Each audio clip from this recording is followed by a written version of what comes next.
Bonsoir, je suis ravi d'être avec vous. Dans l'actualité de ce dimanche 29 novembre, il a été accueilli comme une star hier avec sa petite famille. Le petit Mathias, atteint d'un cancer incurable, est au Fénois jusqu'au 28 décembre pour réaliser son dernier rêve, visiter le pays de Vaiana. Vous allez le voir, les Polynésiens ont été très touchés par son histoire.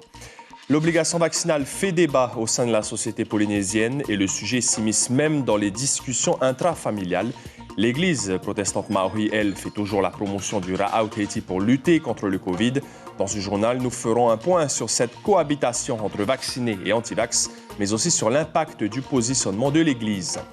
L'obligation vaccinale, il en sera entre autres question ce soir avec notre invité Olivier Cressman, le vice-président du MEDEF Polynésie. Nous parlerons aussi avec lui de l'évolution du conflit social. Ils ont nagé entre Tahiti et Moorea, et cela malgré des conditions météo peu favorables. Les nageurs handisport de l'Académie Philippe Croison et Philippe Croison lui-même ont réalisé la traversée de 17 km en moins de 8 heures. C'était l'objectif. Le résumé de cet exploit est à retrouver dans cette édition. Et puis à la fin de ce journal, dans votre rubrique Fénois d'avant, nous irons à Rurutu au moment de l'arrivée des premières baleines pour l'ouverture de la saison. C'était en 98. Merci d'être fidèle à votre rendez-vous de l'information. Le petit Mathias et sa famille sont arrivés hier soir à Tahiti et un formidable élan de solidarité et de générosité a été constaté à l'aéroport de Tahiti-Fa'a. Plusieurs dizaines de personnes se sont déplacées pour les accueillir. Le petit garçon de 8 ans atteint d'un cancer incurable va donc visiter le pays de son héroïne préférée, Vaiana. L'accueil qui lui a été réservé a été très émouvant. Brigitte Olivier, Hubert Liao, Noé Latau.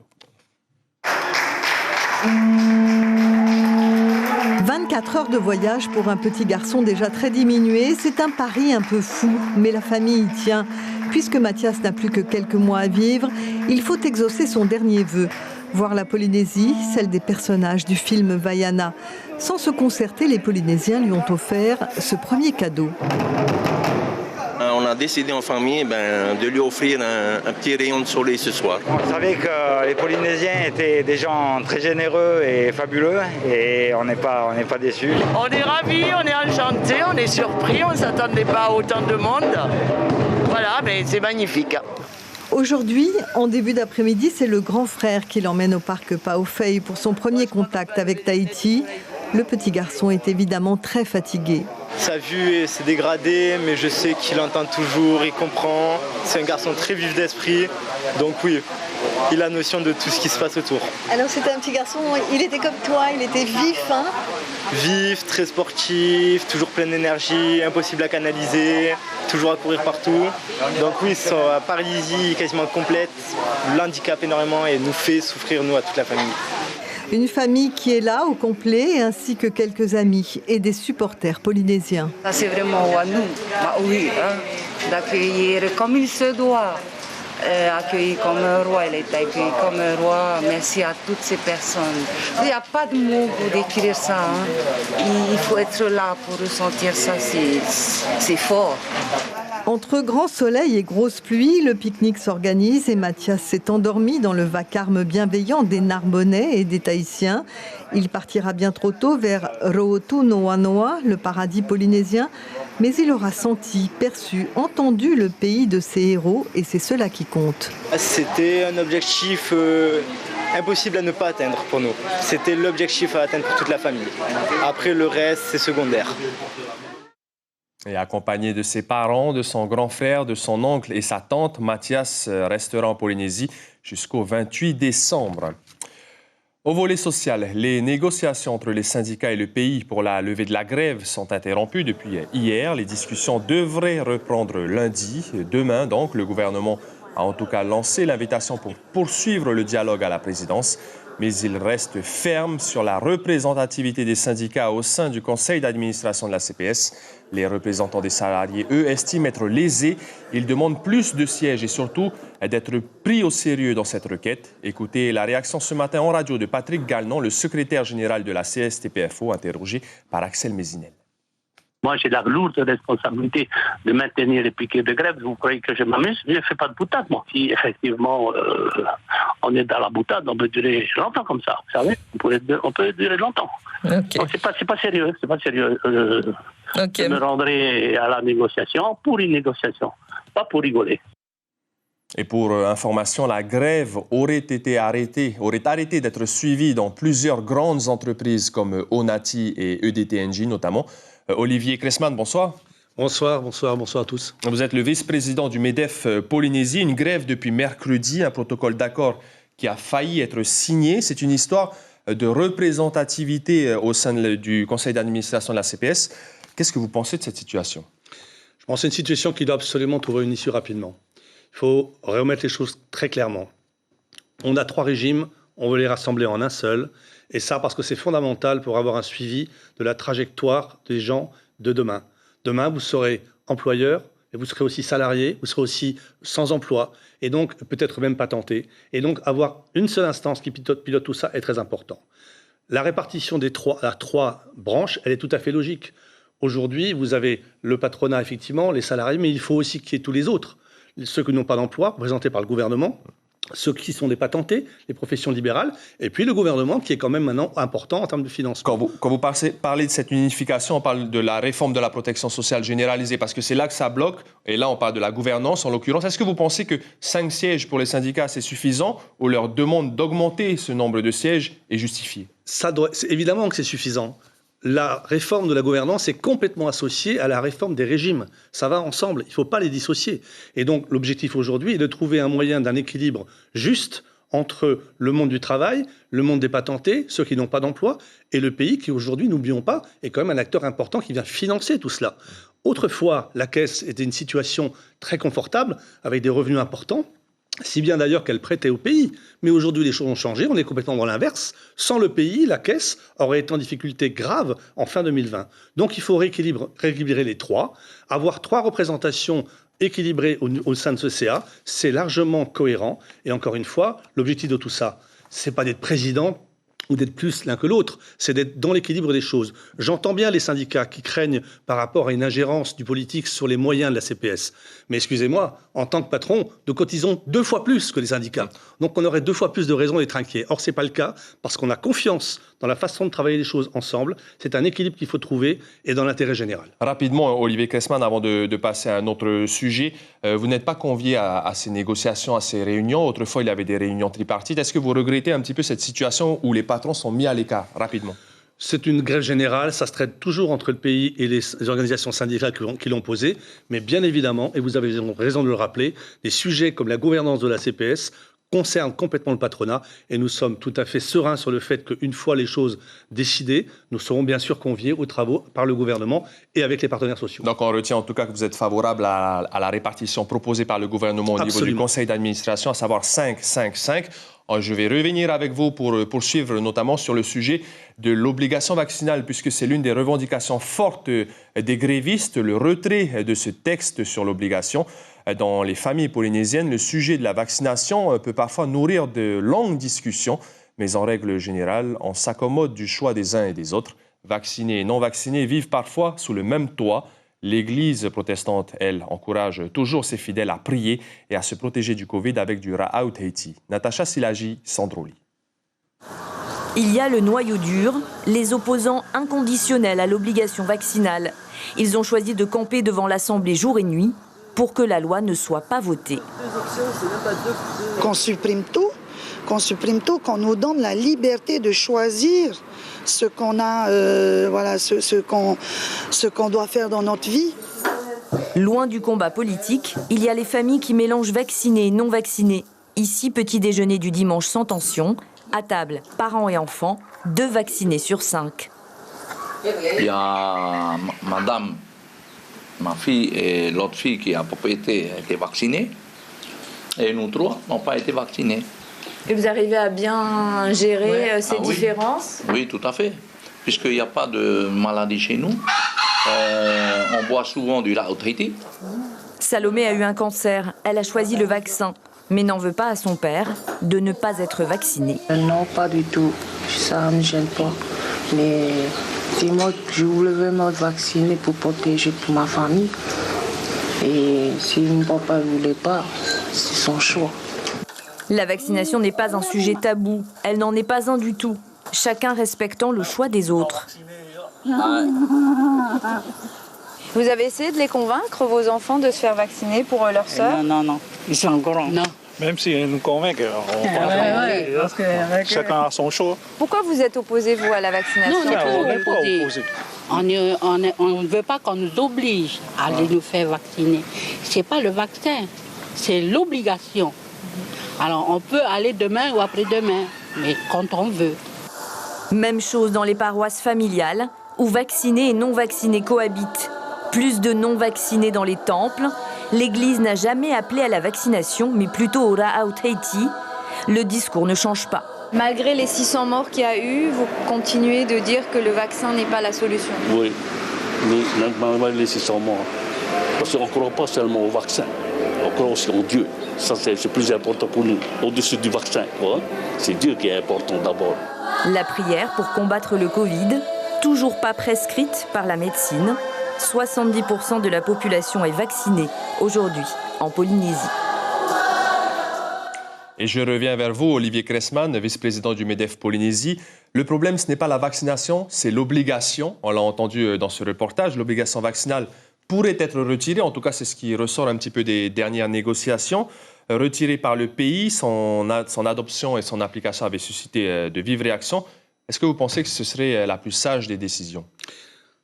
Selon les chiffres de M. Galenon, ça représenterait pour 20% des gens du monde du travail qui ne sont pas vaccinés. Autant dire qu'il y en a 80% qui l'ont fait. Et ils l'ont fait pourquoi? Pour se protéger et protéger leurs proches. Dire qu'on n'est pas contre la vaccination, mais contre l'obligation, je crois qu'il faut être clair. Si on est pour la vaccination, on se vaccine. Et pour les entreprises, cette obligation, parce qu'il y a des salariés qui étaient mécontents, qui ne voulaient pas, qui avaient peur de perdre leur travail. Qu'est-ce que vous en pensez? Alors, il y a une situation qui est quand même ubuesque, c'est qu'en tant que chef d'entreprise, nous avons une responsabilité pénale, je dis bien pénale, sur la santé de nos salariés. Et on nous a expliqué que cette situation de non-vaccination était intégrée dans notre responsabilité. Vous comprenez bien que des chefs d'entreprise qui sont retrouvés en situation avec des gens qui disent « je ne veux pas être vacciné » et tant pis pour mes collègues d'à côté que je pourrais éventuellement infecter, se sont mis dans une situation de crainte et ont commencé effectivement à déraper sur des approches qui n'ont pas lieu d'être, parce qu'on ne peut pas être licencié, on ne peut pas changer son contrat, c'est complètement faux, les textes sont très précis pour cela. Mais l'important de tout ça, c'est très simple. C'est se protéger. C'est se protéger et protéger les autres. C'est quand même dommage qu'on n'utilise pas un moyen comme la vaccination gratuit. Des pays dans le monde rêveraient d'avoir ce qu'on a comme niveau de vaccination. Selon vous, c'est dommage qu'on n'en profite pas, en tout cas. Profitons pour protéger nos prochains. Et ça n'est pas l'obligation qui est un problème, c'est aller se faire vacciner. Merci beaucoup, Olivier Cressman. Je rappelle également qu'à partir du 1er décembre, il y a le deuxième volet du pass sanitaire qui sera appliqué dans plusieurs secteurs des entreprises. Donc là aussi, vous vous préparez et normalement, vous êtes prêts. Oui, on est prêts, on appliquera les mêmes principes qui sont faits en métropole avec les mêmes outils. Merci beaucoup, Olivier Cressman, vice-président du MEDEF Polynésie. C'est un projet soutenu par l'ADI, l'Association pour le droit à l'initiative économique, sur l'atoll de Reo, au Tuamotu, une antenne numérique sur site isolé connecté, ce qu'ils appellent une antenne ANSIC, a ouvert ses portes sur le petit atoll. Depuis l'année dernière, ce sont les îles d'Amanu et de Tatakoto qui avaient lancé le dispositif en pleine crise sanitaire, car ce projet d'antenne numérique mené par l'ADI se fait en collaboration avec les communes et il permet aux entrepreneurs des îles, plutôt isolés géographiquement, d'avoir un contact direct et régulier avec un conseiller de l'Association pour le droit à l'initiative économique via Internet. Cela permet donc de désenclaver les atolls et favoriser l'entrepreneuriat. Au Tuamotu, en 2020, pour information, 486 prêts ont été accordés par l'ADI aux habitants des Tuamotu. C'est une maladie incurable qui toucherait une femme sur 5 en Polynésie. L'endométriose est encore trop peu connue aux Fénois et les femmes sont souvent mal à l'aise au moment de l'évoquer. Les symptômes peuvent être quotidiens. Les conséquences d'une non-prise en charge rapide peuvent entraîner des complications. C'est pourquoi aujourd'hui au Parc Veirei, l'association Endo-Polynésie a organisé une journée de sensibilisation. Plus d'une 50aine de femmes y a participé au programme Tamure Marathon, une séance de yoga et surtout des conférences sur le sujet de l'endométriose. Je vous propose d'écouter les conseils du docteur Teanini Tematahotoa qui a consacré une thèse à l'endométriose.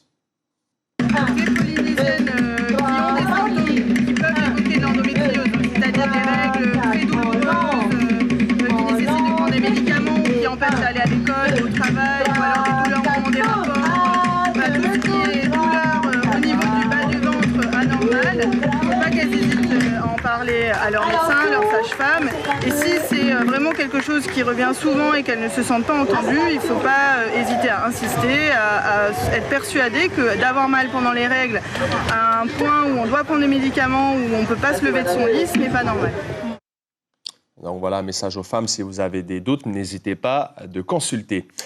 Le mauvais temps ne les a pas arrêtés. Les 6 nageurs handisport de l'Académie Philippe Croison ont réalisé la traversée entre Tahiti et Moorea à la nage aujourd'hui. Un défi rendu possible grâce au soutien de la Fédération tahitienne de natation.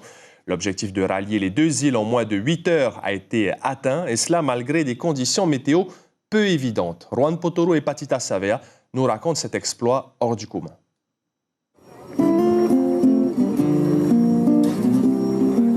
Relever les défis en dépit du handicap, c'est l'ADN même des nageurs de l'Académie de Philippe Croison. Et ce matin, à 5h30, ils étaient tous à l'eau pour réaliser leur rêve. Un défi de taille, rallier Tahiti et Moorea à la nage, malgré leur handicap. Autant dire qu'il faut une sacrée volonté pour atteindre cet objectif, surtout pour les 6 nageurs handisport habitués à évoluer en bassin. Des fois, on essaye de prendre les vagues et ça nous mène vers l'avant. On surfe un peu sur la vague, mais on n'est pas trop habitué, alors on n'a pas toutes les techniques, mais on essaye de s'acclimater au milieu. On sait que c'est pas facile pour eux parce que déjà ils sont pas d'ici. Après, on est habitués de nager comme ça. Eux, ils sont pas habitués, du coup, on essaye de les encourager un peu, enfin, on nage un peu les deux. Pour Philippe Croison, les conditions de mer sont idéales pour se protéger. Le groupe reste soudé et l'entente avec les nageurs du Fénois est optimale pour affronter cette houle de travers. Je ne sais pas si on se rencontre à l'image, parce que l'image, elle tasse. Mais là, on a déjà des creux de 1,50 m, 2 m. Hein. Donc c'est joli déjà. Donc non, c'est les petits warriors. Ils vont aller au bout. Et au milieu du chenal, après 5h30 de nage, le groupe des 22 nageurs est orienté tout doucement vers un cap sur Thème 1. L'objectif étant d'éviter à tout prix les courants sortants de la passe de Veiare afin de gagner du temps sur les 11 heures prévues de traversée. L'objectif aussi, on fait la traversée à la nage.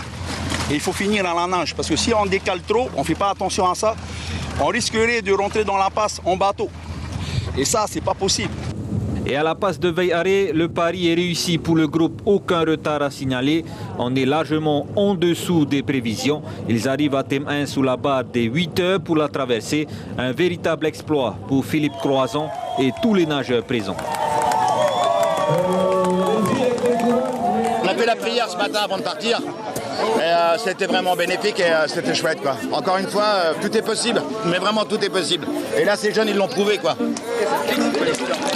On l'a enfin fait. Le plus dur, je pense, c'était la barrière de corail de le passer. Et puis après, quand on est arrivé dans le lagon, c'était que du kiff. On est parti de où? Tahiti! Et on est arrivé où? Un énorme bravo, bien sûr, à tous les participants. Il y avait du vent et donc de la glisse aussi hier pour la première édition du Challenge Sprite, une course de Va'ahoe entre Hitia et la plage du Taoné à Pir'e. 35 km de surf puisque le vent d'est était insistant durant la descente. Les meilleurs rameurs individuels ont participé. Ici à l'image, Kevin Serran-Jérusalemi.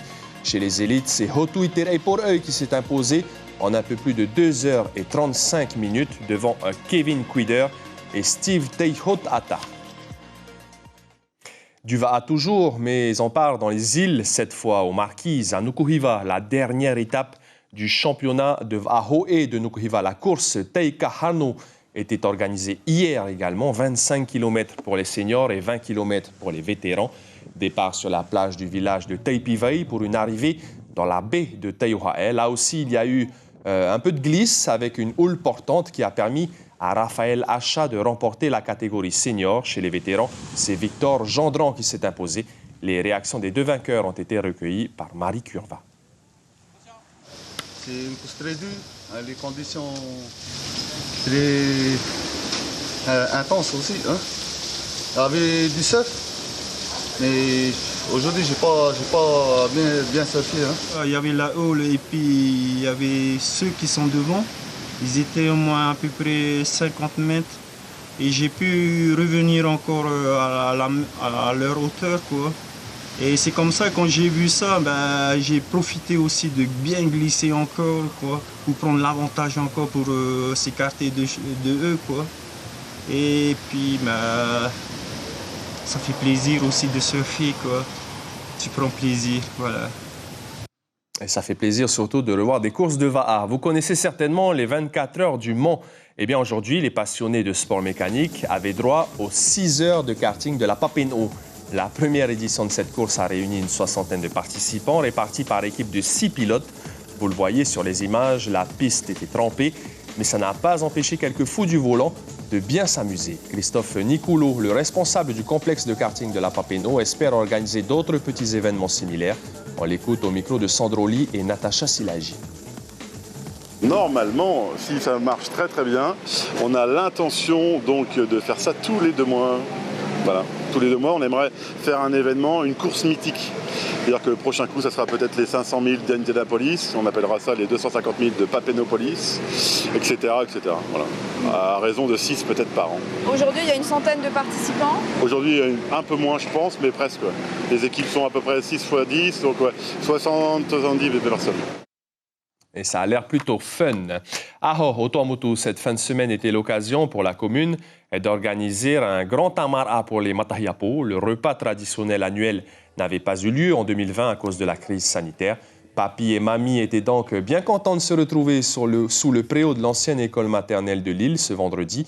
Au menu, poisson cru au lait de coco, veau, pahuakari, pain au moto, pain no-no, du poé, bref, tout ce qu'il faut pour permettre aux 64 seniors présents pour ce repas de bien se restaurer dans la joie et la bonne humeur. Retour en 1998, désormais au mois d'octobre, en pleine saison des baleines à Rurutu. Une douzaine de mammifères avaient à l'époque été recensés par les observateurs.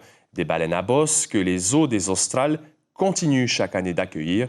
Retour en arrière avec ce reportage de Jacques Damour.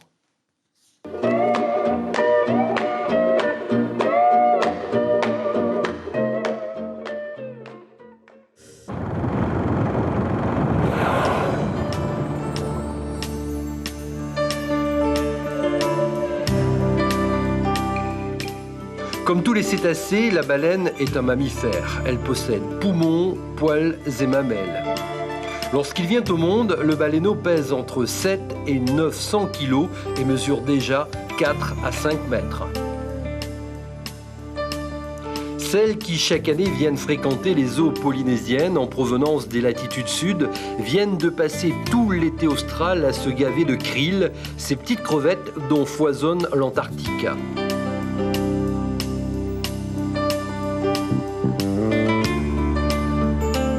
On a été relativement chanceux cette année. Les baleines sont arrivées en nombre sur la Polynésie, particulièrement sur Rurutu.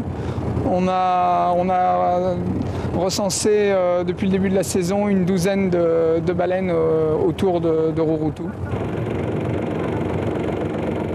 Tous les ans et à la même époque, Rurutu vit donc pendant 5 mois au rythme des baleines. Qu'ils soient touristes ou professionnels, ceux qui sont venus ici l'ont fait avec une seule idée en tête, être le témoin privilégié d'un ballet aquatique qu'offrent certains jours de chance les cétacés. Pour nager avec les baleines, il faut s'approcher vraiment tout doucement, que l'animal ait confiance du bateau, qu'il n'y ait pas de changement de régime brutal du bateau, que le bateau ne cherche pas à leur barrer la route. Que ce soit une approche tout à fait en douceur. Ensuite, on se met à l'eau tout doucement. Je suis venue pour faire des photos sous-marines à côté des baleines pour des magazines japonais. Et c'est vraiment extraordinaire de nager avec ces superbes créatures.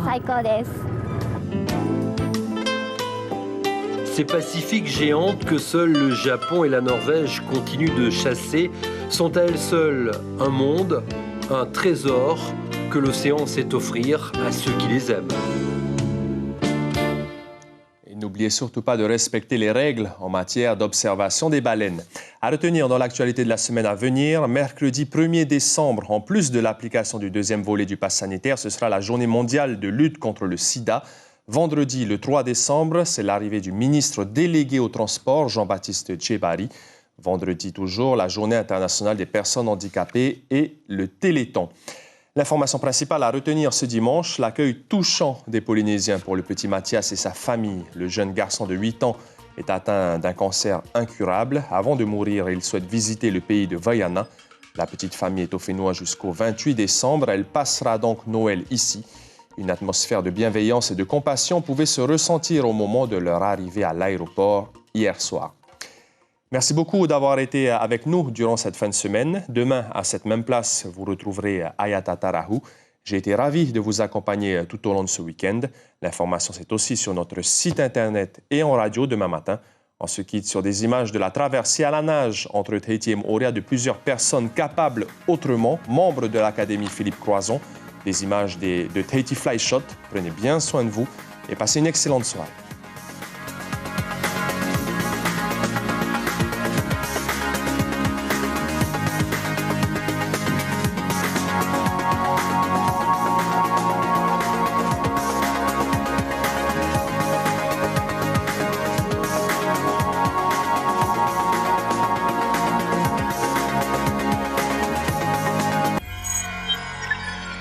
Retrouvez ce programme en replay sur notre site internet.